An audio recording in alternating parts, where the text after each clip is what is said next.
Welcome to the Talkin VAWLS Network. My name is Boogie Bentley. We are now less than 3 weeks away from kicking it off inside of Neyland Stadium. Predictions, expectations, everything continues to roll in. It's my favorite time of the year. Speculation is fun. I know some people say it doesn't matter. They've not played a single game yet, but why are we here? Why are we here? We're here to speculate, to talk about it, to drop predictions, expectations. It's what makes being a fan a lot of fun. But recently, Roman Harper made the video about him going out on a limb and saying that Tennessee is going to beat either Georgia or Alabama in 2022. Now, he went on the SEC network just recently and kind of expanded on that. He breaks down game by game and predicts Tennessee to win 10 football games in 2022. What do you say? Is 10 wins a possibility? We're going to go through it. We're going to listen to his comments, and then we're going to watch him go through game by game and kind of make some comments along with him. But before we get rolling, as always, do me a favor and go ahead and smash that like button just below the video. It's quick, it's free, it's easy. It helps the channel. I would greatly appreciate it. If you are new to the Talkin VAWLS Network, welcome. We're not experts. We're not insiders. We are fans just like you. So if you enjoy the content, make sure you subscribe. Click that bell for notifications. You won't miss out when we go live or when we drop a video. Got a busy week coming up. We're going to do a Monday morning show. First time ever, Monday morning live, probably around 9 a.m. Just watch your notifications for that. Tuesday night, business as usual, playing NCAA 2013 at 6:30 p.m. Eastern time, talking a little Vol football. And then on Wednesday, we're going to kick things off. First fan call-in show of the year, Wednesday night, 7 p.m. Eastern time. But we've also got a special guest, Eric Kane of VolQuest.com is going to be jumping on with us at 7 o'clock. And then, like I said, that'll turn into a fan call-in show as well. So busy schedule coming up. Make sure you're subscribed, dialed in, so you don't miss any of the content coming your way. Now let's take a listen to Roman Harper as he breaks down what he expects from Tennessee in 2022.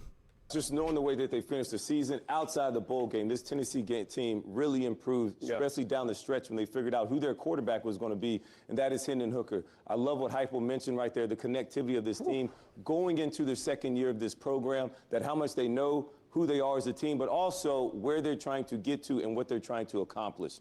Last year, they were just trying to put a good product on the field with all the transfers and everything going on. They figured that out. Now, my biggest question defensively, he mentioned adding depth with the guys, the second-year guys coming back and being through that weight room program, how they would look differently. For me, it's going to be, are they opportunistic enough? Can they force enough turnovers on defense, interceptions and fumbles? Also, will they be great on third down? Good enough. And also in the red zone, holding teams to field goals and not allowing touchdowns, because field goals will not beat this explosive Tennessee Not how good they're going to be offensively. All right. So I like what he has to say there. Number one, he talks about offensive continuity, right? The guys that are coming back, returning 8 starters on offense. And, yeah, I know you got some big shoes to fill with VAWLS Jones in the slot, also Javonte Payton on the outside, and still trying to lock down that tackle position after Cade Mays was off to the NFL. But then flipping over to the defense, again, something that I've said repeatedly, they don't have to be elite. They just have to be good enough. But I like what he said there. We all know the obvious, right? You got to get better on third down. You got to do a better job stopping scrambling quarterbacks. But I like the aggressiveness. I like the, forcing turnovers. And that's what we heard that Tim Banks was going to be. They talked about Tim Banks coming in, being aggressive, forcing turnovers. I like the tackles for loss. I like Rodney Garner's comments about playing vertically, playing 2 yards behind the line of scrimmage. I want to see this defense continue to be aggressive and force some turnovers in 2022, and that's going to change the outcome of some games. Now, Roman Harper is going to go game by game, give you W or a loss. I want you guys to play along, put it in the chat or put it in the comments. What are your predictions for this upcoming season? Let's hear more from Roman Harper on the SEC Network. the question I have for you, though, what's the record going to be, Roman? It's my favorite part of preseason predictions. Nobody's wrong until we are. Then you post it on social media, but it's going to be I'm never wrong, PB. His account you're going to go after. All right, let's start. Ball State? Dub. Dub. Okay. Pittsburgh, they take a step back, losing Kenny Pickett. Dub again. Oh, okay. That was a close game last. Again, who's been saying that? Who's been saying it for weeks? You don't just magically replace NFL level production in your quarterback, Kenny Pickett, off to the NFL draft. Roman Harper doesn't even mention the fact that the Biletnikoff award-winning wide receiver Jordan Addison also transferred out. That's a lot of production. I'm on board so far, Roman. Win. I'm with you. I'm with you right there. Here we go. Last year. It's all right. The They're going to make it Zips? up. Dub. Florida at home. Now remember, Florida's won 16 of the last 17. Yep, and it'll be 16 out of the last 18. Whoa, okay. Win right there. Boom! Roman Harper's got Tennessee starting off September at 4-0. Now, how huge is that for the 2022 season? When you talk about games that, in my opinion, are toss-ups. At LSU, that's a toss-up. Kentucky, inside of Neyland Stadium, toss-up. Missouri, South Carolina. I consider those 4 games toss-ups. Now, if you win 2 of those 4, I feel pretty confident. Missouri, South Carolina, even though that South Carolina game scares me, I know that makes some of you guys mad, but it's the reality of the situation. If you find a way to go 2-2 in those toss-up games, that gets you to 6 wins. Now you go beat Vanderbilt, you go beat UT Martin. That's an 8-4 season. Boogie's a happy guy. What do you guys think? It's crucial for Tennessee to start September at 4-0 with wins over Pitt on the road and Florida inside of Neyland Stadium. Let's hear how we go and we move forward with Roman Harper. How do we get to 10 wins? Here we go. They have a bye week before they go to Baton Rouge. Who I know you like. I do like, and that is why Brian Kelly have his first really big win, and that is a loss for Tennessee. You got the first loss Yes. down there in time. That LSU game is tough, guys. It's tough on the road. One thing I do like about it that they just mentioned there is the fact that Tennessee has the bye week going into that LSU game. But going on the road, hostile environment, going to Baton Rouge, it's going to be a tough win, guys. It's tough. It's a toss-up. That is a game that Tennessee can win. And oh my goodness, if this football team starts off 5-0, you talk about electric. You talk about a fired-up fan base. You talk about a fan base that is going to be foaming at the mouth when Alabama comes to town on October the 15th. Is it possible? Can this football team start 5-0? And if they do,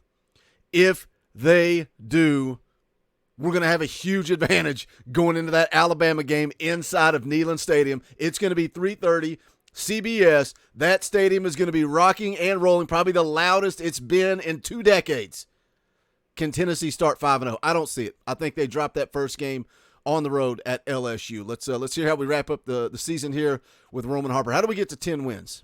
Tiger Stadium. All right. Alabama, tough game on the road against Arkansas, at home versus Texas A&M. Then they have to go to Neyland Stadium. The GOAT pulls it off. That is a win for Alabama. Okay, GOAT meaning Nick Saban. I Yes, just want to that make is sure. a loss for Tennessee right All right. there. So, UT Martin, it's okay. Right now, hold on. If you're 4-2 to start this season, if you're a Vol fan and you sit here, this is the first half of your season, how are you feeling? I'm feeling like we need a really big second half of the season Okay. to finish this thing off the right way. And this offense and this team has the ability to do it. Watch me set it up for you. Uh-oh. Right here, UT Uh-oh. Martin. We're going to pad our stats. We're going to feel good about ourselves, knowing that we got a big rivalry game versus Kentucky coming up at home, which is always a tough one. Been a good one lately. It's always been good, but you know what? They're better than Kentucky this year. Ooh, 6-2. Then you That's all I'm going to say. We're better than Kentucky this year. Go pick up your Kentucky's Daddy shirt because it's the truth. They talk about them being close games recently, some good games, good rivalry. We're better than Kentucky. We're Kentucky's Daddy. Go to bonfire.com/store/talkinballs. Pick up your Kentucky's Daddy shirt. Now we're at 6-2. 4 games left to go. 5 games. Or what do we got? We got Georgia, Missouri, South Carolina, on the Vanderbilt. road to Georgia.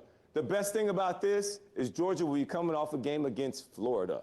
You will win that game. Boom. Yes, you will. You watching Allen v. Troll Patrol? Pops Georgia this year, and I'm calling my shot right now after the Florida game. Thank you. Let's be realistic. This excites me. Roman Harper having some fun. Roman Harper knows Tennessee fans are going to dial in, tune in, see what he has to say. I don't see Tennessee going on the road and beating Georgia. I just don't see it. Can they? Can they beat Georgia? Sure, they can. Will they? I doubt it.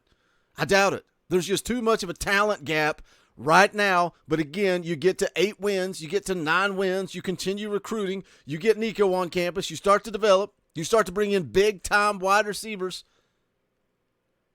You got to narrow the gap. Got to close the gap. I think it's too much of a tall task right now to go on the road and beat Georgia. I don't care if they play Florida the week before. I think Florida may roll over and play dead. If Tennessee beats Florida in that 4th game of the season, they've got to play Kentucky. They've got to play Utah. That could be the 3rd loss of the year right out of the gate for Florida. Their fan base will be done. They will be done, and Florida may roll over and play dead. So I don't know that game prior to Tennessee-Georgia really makes an impact. There is no score. Thank you, though. You're the not people a score up top. prediction. Okay. Thank you. Okay. Missouri, another win. You're feeling it, baby. Now Let's we got to go on Come the road Roman. to Come Columbia. on. We know it's rocking. We might even be there on SEC Nation, and you know what? Give it to me. They're going to win we again. We got another one, 92. And now we got to finish it off against Vandy. You better strap up. Uh-oh. You better strap up. Don't you do it. Don't you do it. Win again. I got Tennessee 10-2 regular season. They are this year's Ole Miss. Ole Miss has not won 10 regular season games in a long time. Buddy. This will be Knoxville going crazy. You lose a lot. LSU, Alabama early, and you run the table to finish off the season. By the way, just quick pause for the camera so everybody take a picture of it. Thank you. 10-2. So there you have it. Roman Harper's got Tennessee at 10-2. Again, I think that's the ceiling. Can Tennessee get to 10 wins? Yes, I think they can. Will they? I wouldn't bet my savings account on it. I'm still going 8-4. Hit that comment section. Let me know your thoughts. Game by game by game. Roman Harper breaking it down there. Let me know what you guys think. Can Tennessee get to 10 wins? Like I said, tons of content coming your way. Make sure you guys join me Monday morning. A Monday morning live show. A lot of you asked for it, so we're going to do that Monday, probably around 9 or 10 o'clock. Probably 9 o'clock is probably what we're going to shoot for. We're going to break down the scrimmage from Sunday. Hopefully we'll have some recruiting news, some positive recruiting news, as Ricky Gibson set to make a decision on Sunday. But join me Monday morning, 9 o'clock for Talkin' VAWLS Live. If you haven't done so, make sure you smash that thumbs up on the way out the door. Go check out the merchandise, bonfire.com/store/Talkin' VAWLS. You can see the brand new Talkin' VAWLS themed mustard shirt. You guys asked for it. We delivered it. A lot of fun little details. If you click on that logo and zoom in, a lot of fun. Hope you guys enjoy that shirt. Also, we've got the Old Faithful merchandise. Any and all support, greatly appreciated. Bonfire.com/store/Talkin' VAWLS. That's going to do it for this one. This is the Talkin' VAWLS Network. My name is Boogie Bentley. Go Big Orange.